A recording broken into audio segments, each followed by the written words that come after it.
Welcome to The Secret Truth. I'm George Butler. Along with me is Ashton Birdie, and she spoke at the luncheon today, and I wasn't there, but people told me you did really well. What did you tell those people, Ashton? I basically just told them that what's happening in this country right now is more dire than ever. A lot of people are saying, oh, yay, red wave. Yes, more conservatives in America. But the problem is they don't realize is that this all happened before. I mean, everyone is so concerned with the socialist and communist millennials. They don't realize is that what millennials are currently doing right now is they're switching over to the Republican, the GOP establishment. And what's really going on is that they don't actually care about what's going on. They're just doing it as a phase. They're doing it because they're getting retweets and likes and comments and fame on the internet. And the problem with this is that it's the party system itself. The fact of this two-party system that is dictating us between one or the other. We have two ideologies we have to choose from, and all it really does is coerce us into a group that's run by an establishment. And the two-party system, each party, what they're doing is they're calling the other person the deep state, the establishment, the evil guys. I mean, if you watch any election video now, the Republicans will say, oh, look at these Antifa. The Democrats will say, look at these white supremacists. At the end of the day, what they're really doing is trying to divide us. They're trying to divide those who are really trying to seek the truth in the anti-establishment, but they're using us, they're manipulating us, and they're trying to divide us more than ever. They use hate and resentment, don't they? So they just continue to stir it up and attack the other group and so forth. The millennials, did you speak about the millennials today at the luncheon? What's your idea about them? I think they came out and voted on the Democratic side on this midterms. They did vote on the Democrat side because right now millennials are definitely more left-wing. And the next generation, a lot of people are saying, are going to be more right-wing. However, they're going to be right-wing in the sense of GOP, the right-wing establishment. I'm very I'm concerned about this because we need to start teaching our young generations. Every generation has a group of youngsters. It's natural. The young people are always rebellious. They're always ready to take action. They're always questioning. They're always curious. I mean, when I was growing up, until 2 years ago, I considered myself a liberal. I had blue hair. I played drums in a punk rock band. Oh my gosh, I would have loved to have seen you then, Ashton. I had blue hair. Let's go. You played drums. Uh-oh. And I would skip school to go protest SeaWorld. I was very big on Julian Assange, and the thing is, nothing back then has changed. I'm still the same person I was. Maybe I don't have blue hair anymore, but well, what happened? What was your transformation all about, Ashton? I mean, what motivated you, or did you begin to study and wake up, or how do you explain this change? Well, that's the thing is, I never changed. And I think it's really interesting for people to understand is I never changed. You know, Alex Jones red-pilled me when I was 13, but even then I was still considered a liberal. I still was very anti-war. I was still very pro-environment, but I've always been pro-life, pro-guns, pro-sovereignty. And the thing is, it wasn't until Trump people started dividing us and saying, oh, you're a white supremacist for supporting Trump. White supremacist. I've always considered myself a liberal just because I didn't want to vote for a woman who's basically a vampire. And so I know what you make a very, very important point. You know, I've been on this conservative side all my life, and I'm 74, but I began to look over on the other side, the liberal side, and then I began to talk about liberal, you could say, liberalism in a different light. You know, in other words, the Thomas Jefferson liberal, you see what I mean, was different than maybe this liberal today that's more of a statist, you know. But there's also, on the liberal side, there's a plethora of differing kinds of liberals, aren't there? Absolutely. Huh? And I think what's happening right now in society is that the left wing is trying so hard to get more voters. They're manipulating people to be farther left. The right wing is manipulating people to be farther right. And all they're really doing this for is for power, money, and votes. At the end of the day, we're all trying to seek truth. We're all trying to seek independence. We're all trying to seek an anti-establishment way. That's what our founding fathers wanted. The problem is this two-party system is forcing us into one side or the other. And it's funny, I always tell people this. You know, I rag on Antifa all the time. I'm from Berkeley, California.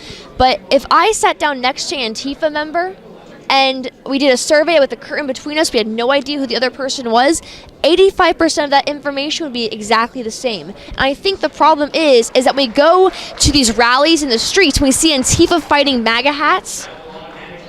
the mainstream media and the politicians, they don't want us to know we're exactly the same. We're all fighting for the same country. We're all fighting against the establishment. They don't want us to know this. They want us to keep fighting in the streets to keep us distracted. Well, you make some very, very poignant points there. Human nature is such that we're all subject to similar wants and desires and needs, and physical, spiritual. We want to be loved and we want to love. Is that not right? Absolutely. And family, we're social animals. You put a person in confinement, solitary confinement, they'll go crazy. So we're all social. We need those social interactions and so forth. But you make a good point on the two-party system. The birth of the nation didn't have parties back then, and then we evolved into that. Our founding fathers were actually against them. In fact, people always say the two-party system comes from Thomas Jefferson and John Adams. Well, if you do the history of Thomas Jefferson and John Adams, they both hated the two-party system. Mind you, they still created it. Why? Because Thomas Jefferson and John Adams absolutely hated each other. They constantly fought with one another. The whole reason a two-party system exists is because two men were so obsessed with themselves, they had to fight against each other who could be the better leader. Did they make up shortly before they died, or did they die on the same day or not? I'm not really sure about that information. There was some conjecture there that they were fighting, and then they made up toward the end of there. George Mason, without Jefferson and George Mason, we wouldn't have the 10 Bill of Rights. Because what they did was they said, okay, we're not going to approve, and accept this new U.S. Constitution without you agreeing to the first business is to take up the Bill of Rights, which became our first 10 amendments. Now, what's your age now? I'm 23. 23, okay. So you're considered a millennial. Now, are you seeing that maybe the millennial group that you're a part of becoming more independent then, because they're saying they're sort of rejecting both parties and becoming independent and would vote either way, or what? I think it's a bit too late for the millennials, considering they're on their way to really developing themselves as adults. But the issue here with me is that millennials were really a chosen generation, because my generation, they grew up with anti-PC culture. South Park, Beavis and Butthead, those are the cartoons that we would watch, and they're like the most crude, disgusting shows. Were also our favorite shows. My generation grew they up. They were crude, disgusting, but they were. Well, I mean, the children are sat down and there is babysitting for the big television, I guess, right? Well, that's another thing, too, is that my generation listened to punk rock music that told them to take down the government to fight the establishment.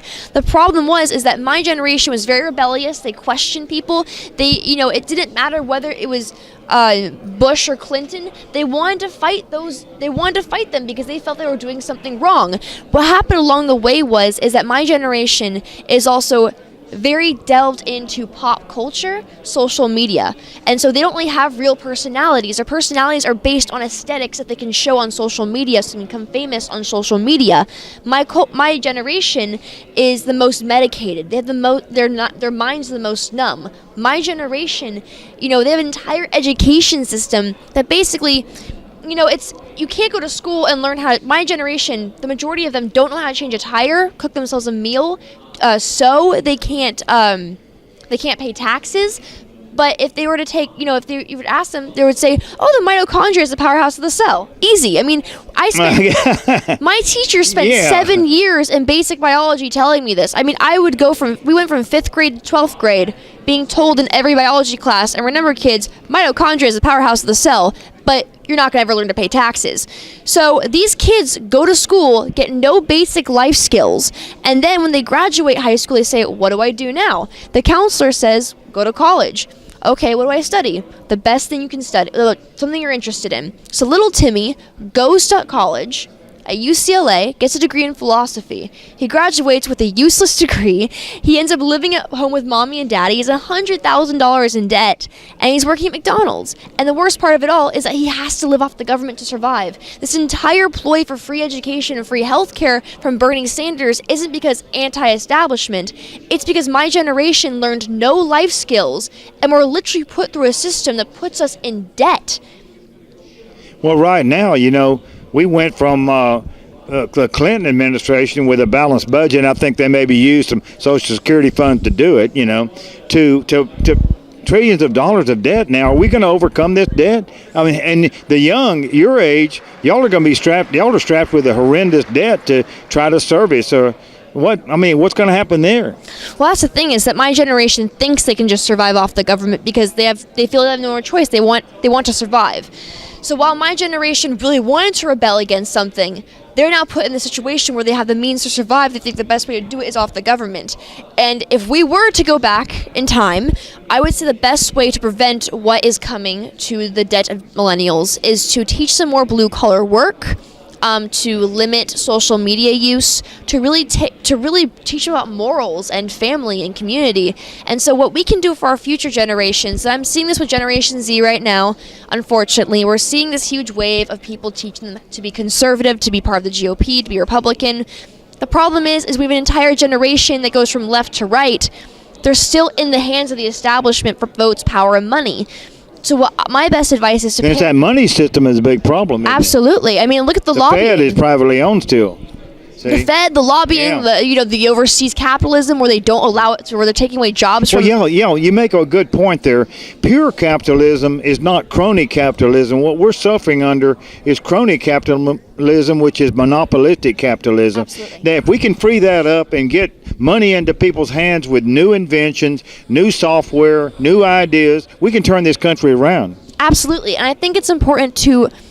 Really, if you want to change America and help our future generations, because the future of America is in the hands of our future generations. It's there's parents out there, grandmothers, teachers, anyone.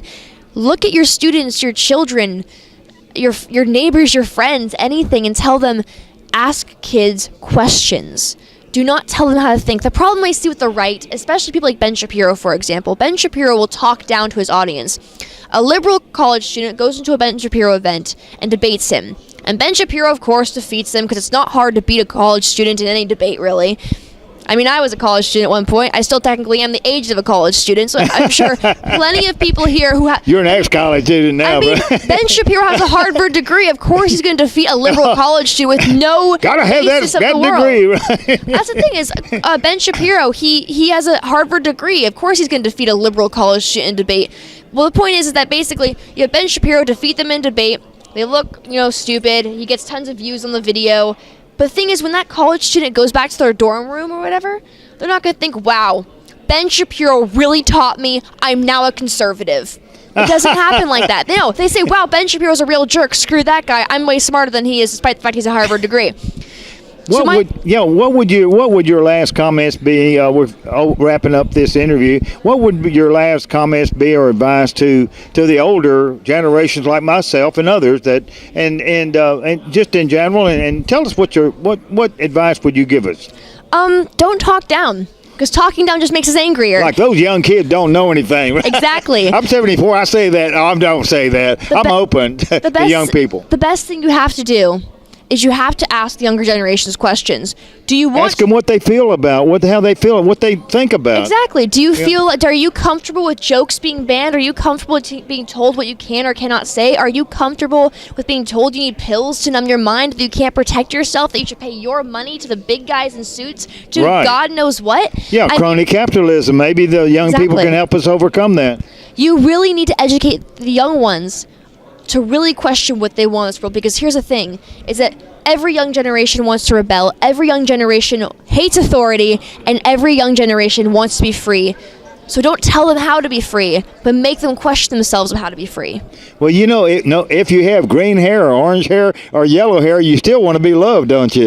You still want to be free. Exactly. Well, thank you very much, Ashley Birdie, for your interview. And you're a tough cookie, but a golden heart too. I just have a good feeling about you, and you're very sincere in your views and everything. But thank you for being with us for this evening. Well, I'm still young and I'm still growing, but thank you. Okay, you're a beautiful lady too. Okay, is that politically correct? Can we say that? You can say that. Or am I objectifying too much?